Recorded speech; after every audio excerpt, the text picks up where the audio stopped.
Welcome to the Your Leadership Legacy podcast. My name is Tina Paulus-Krause, and I'm so excited to bring you this next podcast dedicated to you high performers out there who want to reinvent yourself, reinvent your business, maybe your career, all of it. This podcast is all about being dedicated to transformation and being the best possible leader of yourself and others that you can be in order to create a legacy that lives on. Welcome to Your Leadership Legacy. My name is Tina Paulus-Krause. I am the founder and CEO of True You Teams. And here we go.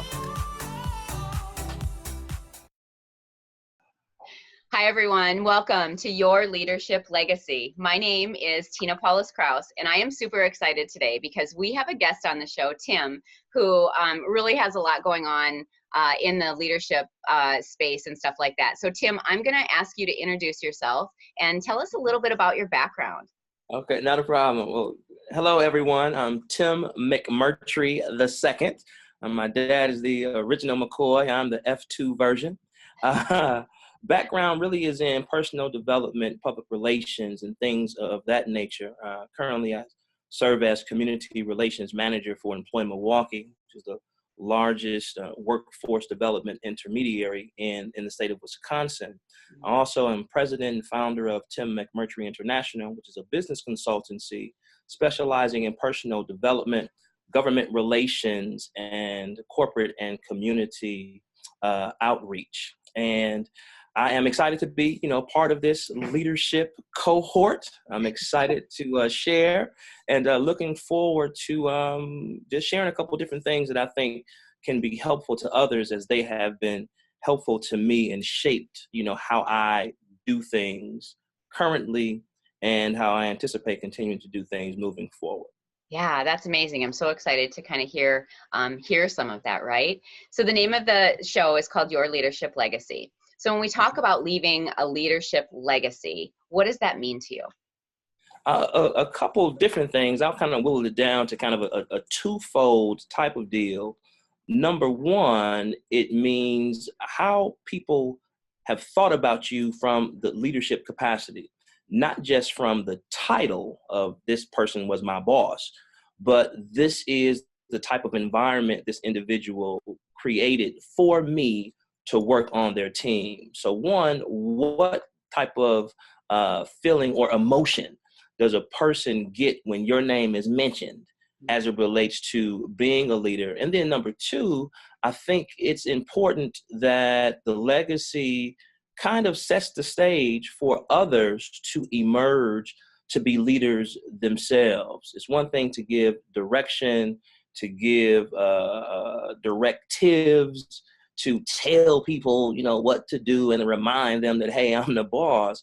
It's another thing entirely to be able to impart into them the confidence and courage for them, once you're not on the scene, to be able to step up in leadership roles and to duplicate some of those excellent attributes that you built into the team. So succinctly, I would say leaving a leadership legacy has to do with, one, how you positioned others to be able to be their best in a leadership capacity based on your leadership style.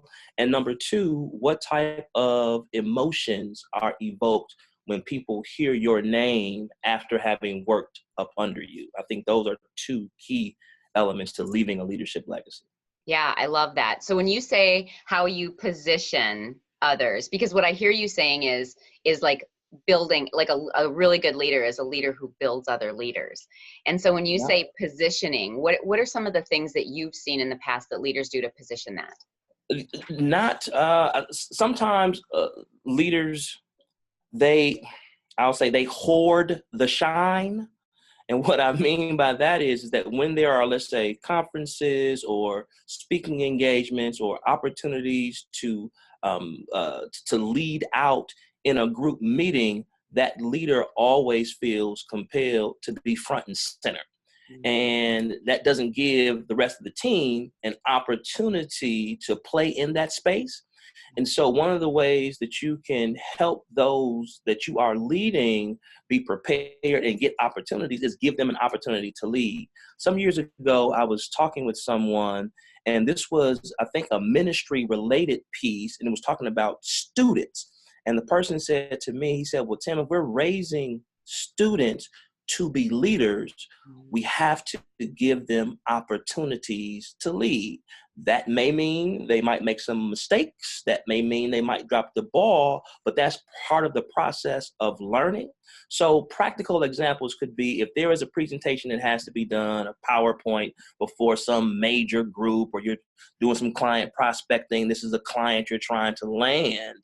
If you have been able to identify some core competencies in your staff, give them an opportunity to present at least some of the presentation, because now they feel empowered to be able to do this kind of thing. And it helps to build their confidence that even in high pressure, high stakes situations, you have enough confidence in them to put them out on Front Street, expecting that they are going to win one for the team. I think those are examples of how do you set the stage for others to be able to lead. Yeah, I love that. It's really setting the stage for them to show up in excellence and really show what they can do, right? Exactly. So how have you seen leadership evolve over time? And and then kind of going into the future of work, what does that look like? I think there are a couple things. You had mentioned, I think at the outset of one of our conversations, that back in the day, leadership was kind of iron-fisted, very patriarchal, and hey, I'm the head person in charge and do what I say, and that's that, or you're going to be out here on the next thing smoking. Right. That was kind of the mantra. And when you've had major organizations, I mean, Jack Welch even comes to mind, I think with GE, where, legend has it that every time they did performance reviews, if you were in the bottom 10%, you had an automatic pink slip pretty much, regardless of what contributing factors led to that particular performance. Mm-hmm. And so I think that there have been a couple things that have evolved. Number one, people have kind of loosened up the reins a little bit. People don't come quite as iron-fisted. There's still this, hierarchy and reminder of, hey, I'm the one in charge. So you still have, I think, an overlay of that. But I think it's been nuanced by the fact that individuals have been getting into this whole, I think it's called emotional intelligence type deal, really taking into account people's personalities, et cetera.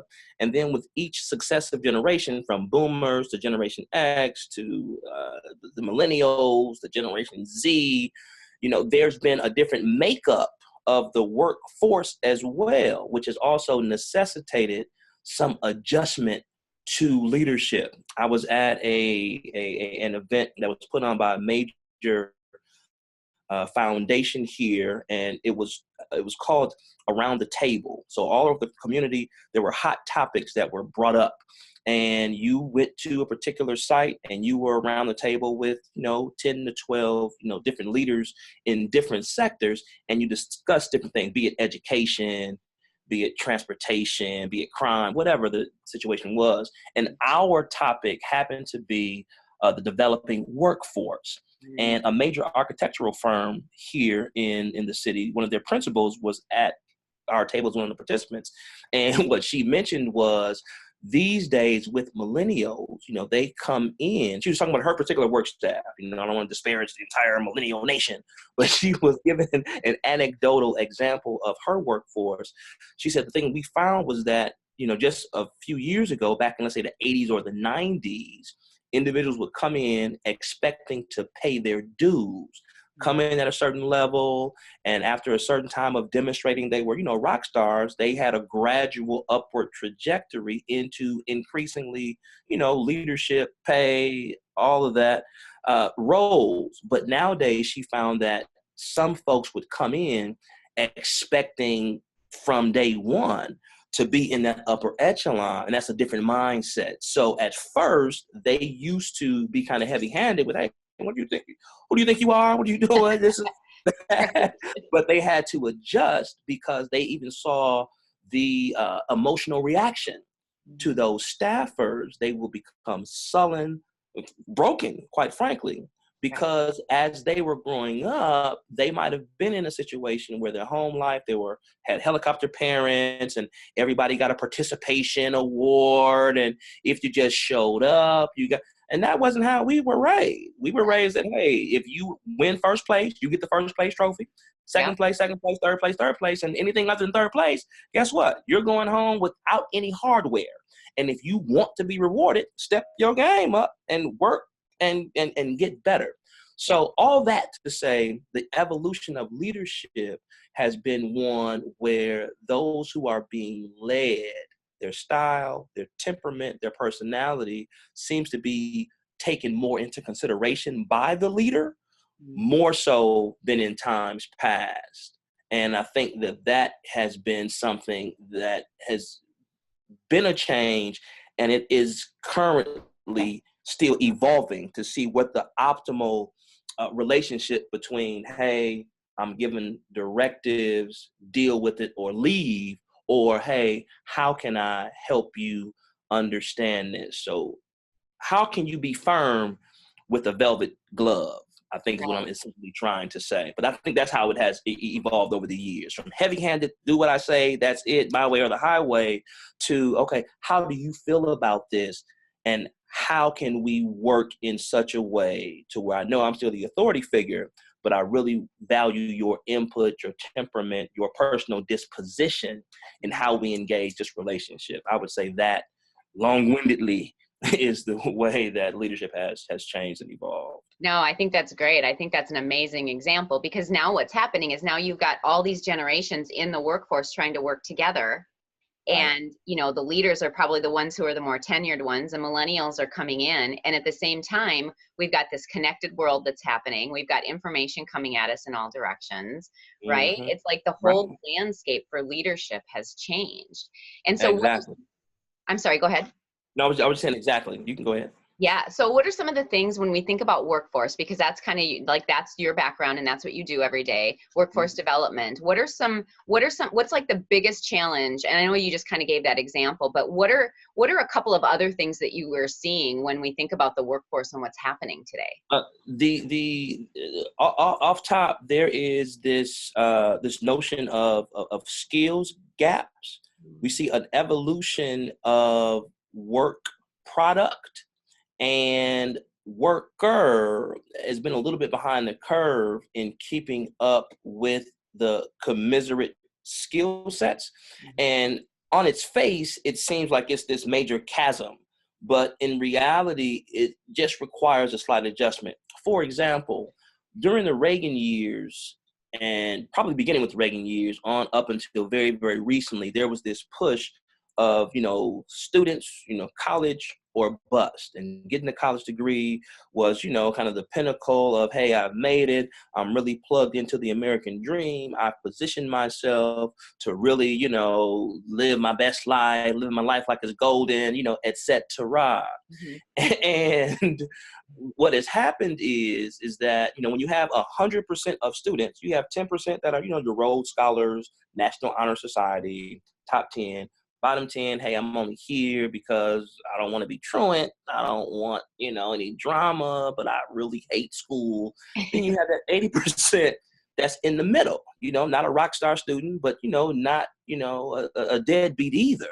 And you have to have a slot, quote unquote, for each of them to be able to make a living, generating income that's family sustainable. And if a person has been hearing over and over and over again, either you go to college and get a degree, or, you're a waste of space, that can do some things, psychologically. And so what happened is the work product has been able to move in such a way. I'm thinking about advanced manufacturing and the hybrid of technology and other sectors, be it hospitality, be it manufacturing, be it healthcare. This intersection between technology and these other things have led to opportunities wherein you don't need a college degree. Now, you need some post-secondary education, maybe a certification, maybe some sort of, class, some sort of credential that underscores the fact that you have a core competency in this particular skill, and that guarantees you a certain income level starting. And as you demonstrate your skill sets, your, ability to jam in this area, you get a chance to be promoted and go into this career track. So I think that in workforce, the skills gap piece, the solutions are continuing to evolve, but we have to change the narrative, letting folks know that, hey, you still can rock and roll and get a high wage job, high wage being, universally greater than $50,000 without a college degree, which at one time was unheard of. Right. So you have that piece of it. The other piece you have is there is a certain show up that seems to be different than yesteryear as well. And some of that is you were told back in the day when you go to an interview, when you were engaging with people, look them in the eye, shake their hand, a firm handshake, you show up, with your best, suit on, no chewing gum and all that. And because it went on for so long, you thought that it was something that people got by osmosis. When in fact, that's not the case. And some people don't have what they call soft skills, and those would be considered soft skills. And so there is a cadre of folks that need direct training in soft skills. What is the proper attire for an interview? What is the posture when I'm interviewing? How do I answer questions? And what do questions mean? Those types of things are, I think, the two greatest pieces that have really changed in the workforce development landscape.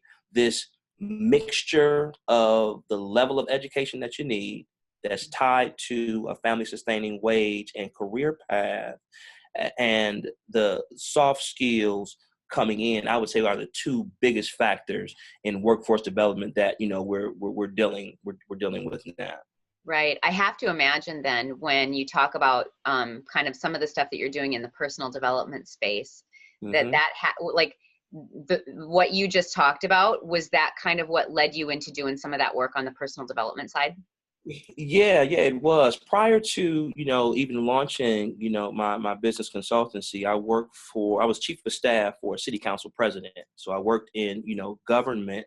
So saw how this, sausage gets made, in government. And after that, I worked for a major PR firm, here in the city, specializing in government relations and commercial real estate development, wherein, I led projects working with developers who were looking for funding assistance from the city to be able to build their, high rise. A $50 million project. They have 40 of that 50. They have a gap of $10 million. They're looking for the city to support them in a tax incremental finance package or some similarly situated financing grant.